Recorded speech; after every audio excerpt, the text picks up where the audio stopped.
Hey, witches. Hi, hello. Welcome back to another true crime episode. Yeah, it's my turn. I haven't done true crime in a while. I know, I was like, I didn't even, I was like, oh, fuck, I don't remember the name. Because I saw it and I was like, oh, cool, okay. And then I was like, oh, fuck, what is it? Because I didn't do it. So Yeah. I was like, ooh, Yeah, so this one actually happened in South Carolina.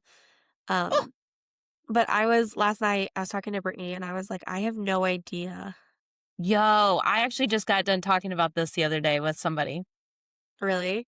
Well, Mm-hmm. perfect. I was talking to Brittany and I was like, I have no idea.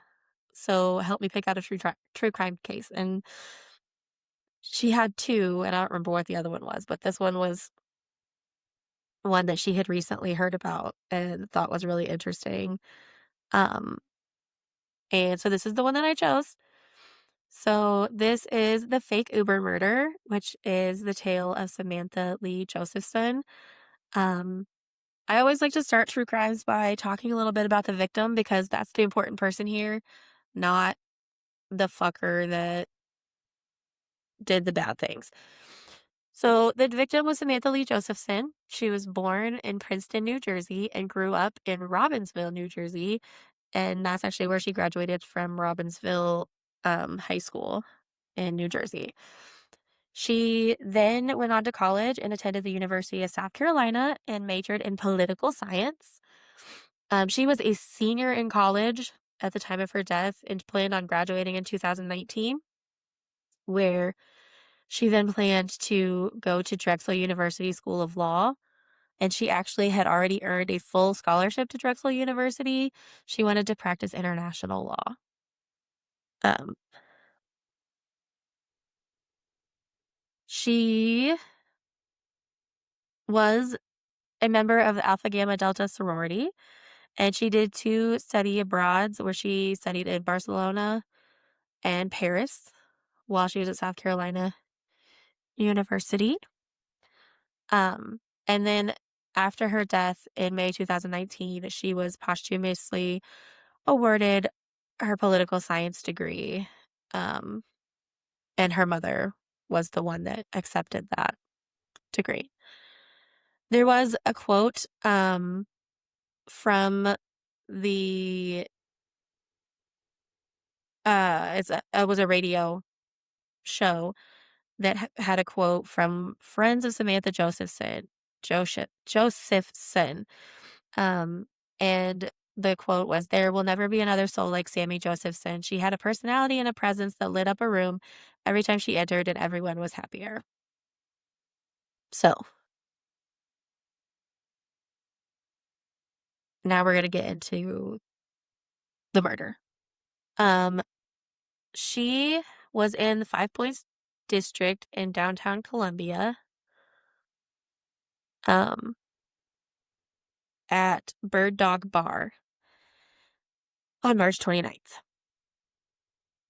And it was about 2 a.m. and they'd been drinking, like they were out, and she decided to do the responsible thing and call an Uber to go home because she was a little bit intoxicated and wanted to leave.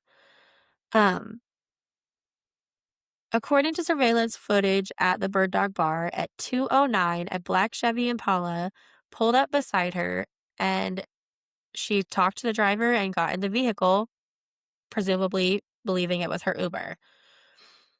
Um,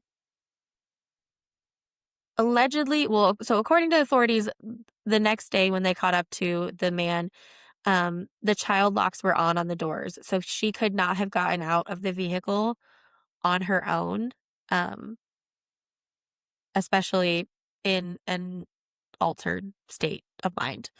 Mm-hmm. Um, so at that point, obviously he drove away and then proceeded to use a two-bladed knife to inflict roughly 120 stab wounds upon Sammy Josephson. Um, and I say roughly because the medical examiner could not give a definite number of how many stab wounds there were because there were so many and there were multiple in similar areas. Like, um, a couple of the more, I don't know, the ones that stand out. Um, one of his strikes went completely through her right hand. So they assume that she put her hand up to protect herself, and the knife went through her hand.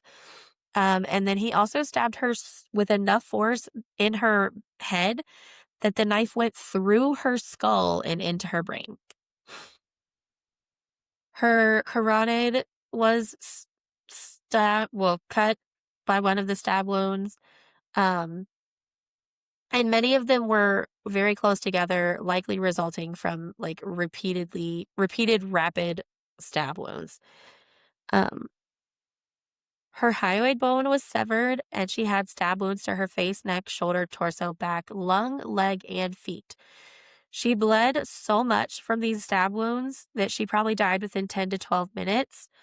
Um, and I'm going to talk more about that later because, oh, well, no, there it is. It's right there. It's a couple sentences down. The autopsy revealed the extent of her blood loss. So typically the human body has about 4 liters or 8.5 US pints of blood. When they found her body, she had 20 milliliters or approximately 0.68 fluid ounces of blood in her body. A fluid ounce is like less than a shot glass. Like, Like, for instance, this is 40 ounces if yeah, you fill up the water to here. yeah. So And she had, like, that's like yeah, right here. right. It's wild. Um, and then investigators believe that he dumped her body in a field in New Zion where she was later discovered. So the next day, she had been out with her roommates and she went home. She was leaving by herself. They weren't ready to leave yet. So the next day, when they obviously got home and realized that she was never there and she never showed up and they couldn't get hold of her, they became concerned and reported her missing.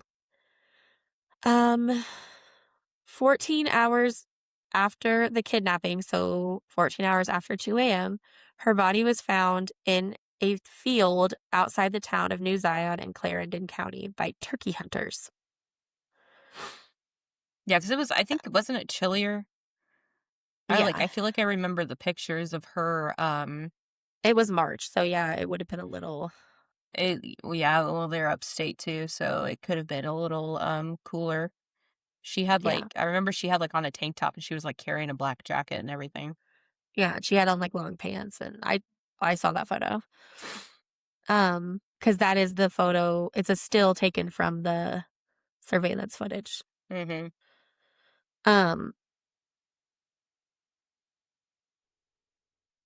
Later that day, on March 30th, around 3 a.m., so it actually would have been the next morning, um, Nathaniel Rowland was driving a car that matched the description and was attempted to be pulled over at, well, it was a little before 3 a.m. Um, when he pulled over, he jumped out of the car and ran. He was caught and officially arrested at 3 a.m. on March 30th. Upon investigating the car, police found a container of liquid bleach, germicidal wipes, and window cleaner. They found Sammy's phone and a large amount of her blood in the passenger seat and in the trunk. Um, they then searched the place where Roland was currently living, which happened to be his girlfriend's house. Okay, like this man had a girlfriend. What are you doing? Um,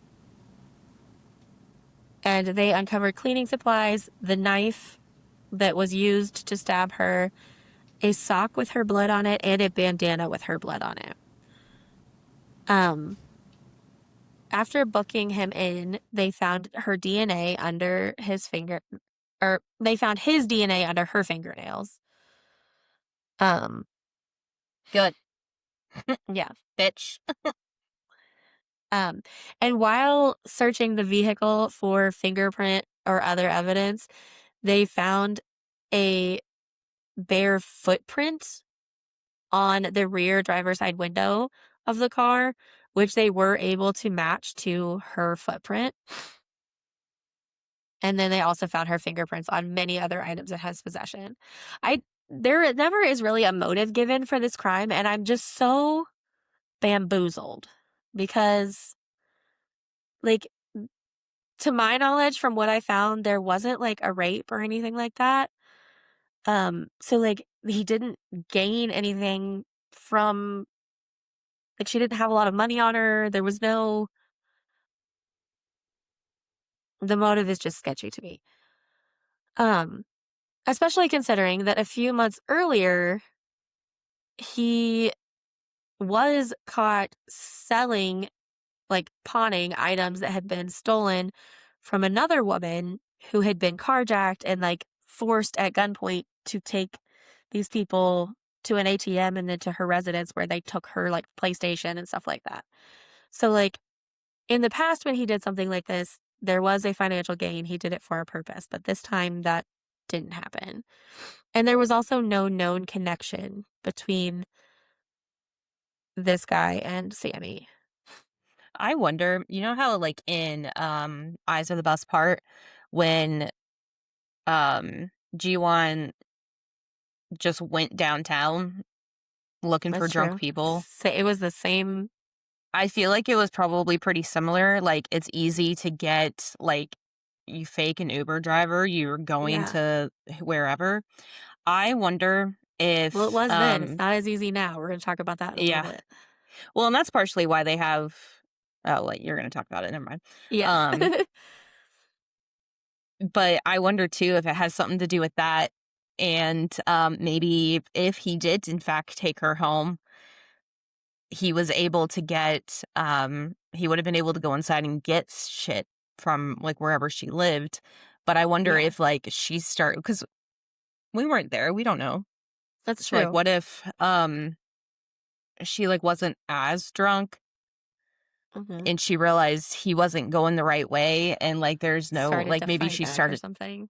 yeah, and maybe like he just kind of got pissed off and angry and then just went for it. Yeah, could be. Cause you've seen those like moments, and this is what I was talking about with somebody from work. It's like you've seen those moments of just like pure anger where you just can't stop and you just keep Right. going and going and going. It could have been like one of those moments where like the anger just took over him and he just continuously stabbed her until she was nothing more than eviscerated flesh. Yeah, for sure. He ended up being charged with kidnapping, murder, and possession of a weapon during the commission of a crime. Um, and on June 9th, 2020, he was denied bond. So this is Gut 2020 now. So his pitch. hearing was virtual. Family members for both Josephson and Roland delivered statements in front of Judge DeAndrea Benjamin, and she denied bond based on that trial. And then on July 20th, 2021, so now we're over a year later, and he's thankfully had to just sit and rot in jail this whole time because he had no bond. His trial begins. It was presided over by Judge Clifton Newman.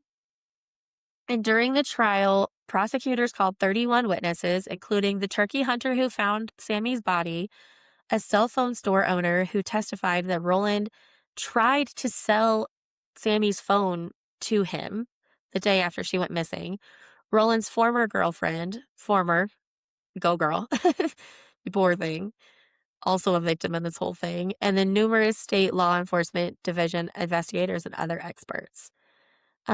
Roland's defense attorneys called no witnesses, and Roland did not testify in his own trial.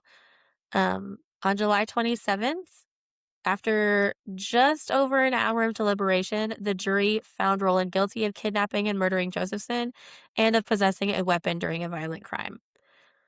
Immediately after that conviction, the state circuit judge, Clifton Newman, sentenced him to life in prison. Um, And he was quoted as saying, "For whoever asked me for leniency, that's not part of my DNA." Roland He characterized Roland as being heartless and said the case was the most severe murder he had ever seen in court. In August 2024, they filed for an appeal, and the South Carolina Court of Appeals upheld his conviction. Um, and then in September 2024, the same court denied a second request for another appeal. Good, Yeah, bitch. so they're like, no, sir, stop. You're a fuckhead. So the actual murder and all of that, as tragic as it was a fairly open and shut case. But as often happens, her family and friends, and even the University of South Carolina, did not allow it to be in vain. So after their death, Sammy Josephson's parents established the What's My Name Foundation. This foundation works to educate people about rideshare safety, along with supporting charitable foundations and awarding college scholarships. Her parents have worked with lawmakers to advocate for policies that enhance safety for rideshare passengers. And in fact, several laws have been passed since her death, starting with on June 5th, 2019. The Samantha L. Josephson Ride Sharing Safety Act was signed into law in South Carolina. This one in particular requires rideshare vehicles display license plate numbers both on the front and back of the vehicle. And then any subject or any person who misrepresents themselves as an authorized transportation network company or a rideshare driver is subject to up to a $500 fine. If they are using the ride sharing app to commit a crime, they're subject up to a $1,000 fine. And in addition to facing fines, they can be incarcerated for up to 2 years. And then, also in June 2019, New Jersey Governor Phil Murphy signed Sammy's Law, which requires more identification on rideshare vehicles. This law required companies to issue 2 credential placards to drivers of rideshare vehicles, which have to be placed on the driver's side and passenger side back windows. They have to have the driver's name and photo and their license plate number on them. And the companies have to give rideshare drivers 2 barcodes that passengers can scan to confirm the driver's identity. Lawmakers in North Carolina proposed the Passenger Protection Act, which requires rideshare drivers to display a printed license plate number on the front of their vehicle and, as of July 2020, to have illuminated signs on their vehicles. The act creates a new criminal penalty for impersonating a rideshare driver and makes assaulting a rideshare driver a misdemeanor. So it's not only protecting the customers in that case, but also the drivers. Additionally, it provides $500,000 in grants to colleges to educate students about rideshare safety and creates a study commission to examine ways to improve rideshare safety. And that law was signed by Governor Roy Cooper in August 2019. In April 2019, Senator Anna Kaplan introduced the Samantha L. Josephson Ride Sharing Safety Act to New York State Senate. It requires drivers to display visible, consistent, distinctive signage, clearly identifying the rideshare service provider at all times. And they must be readable from a distance of 50 feet during daylight hours and have to be illuminated at night.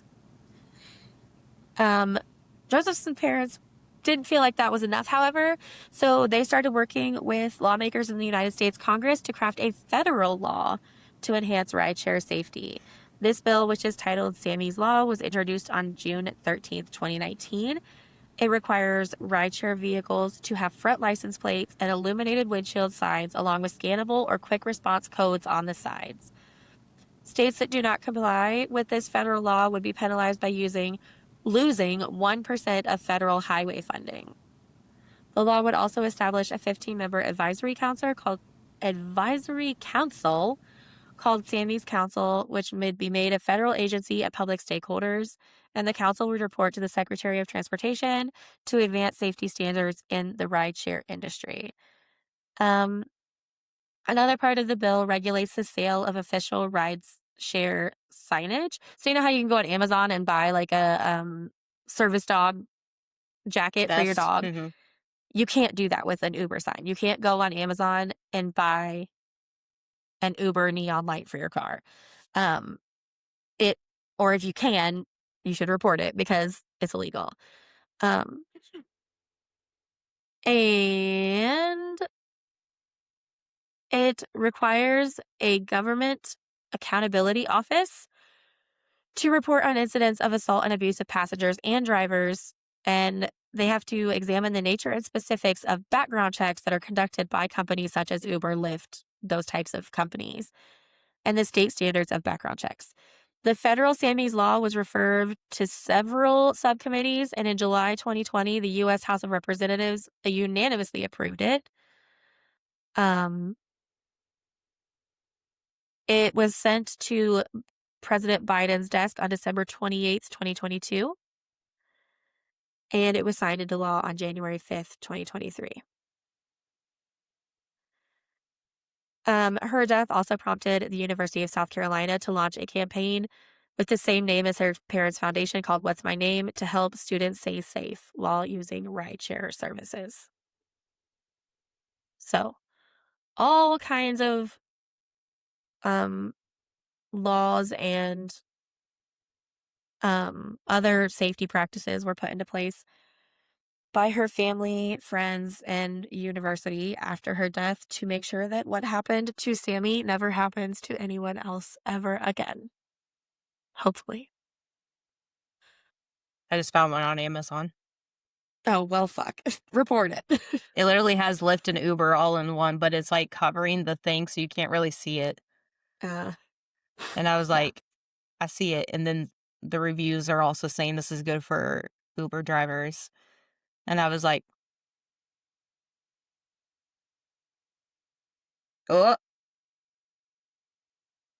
Yeah, they're supposed to be getting them directly from the company. I did not go in and actually read the final law, so it's possible that the bill was changed, um, and that part was taken out or something. I don't know for sure, but I doubt it because that kinda defeats the purpose if yeah, they can just go buy one online. Um, but yeah, that is the fake Uber murder, the cautionary tale of Samantha Lee Josephson. better be careful out there. Yeah. You never know. But until next time. Bye.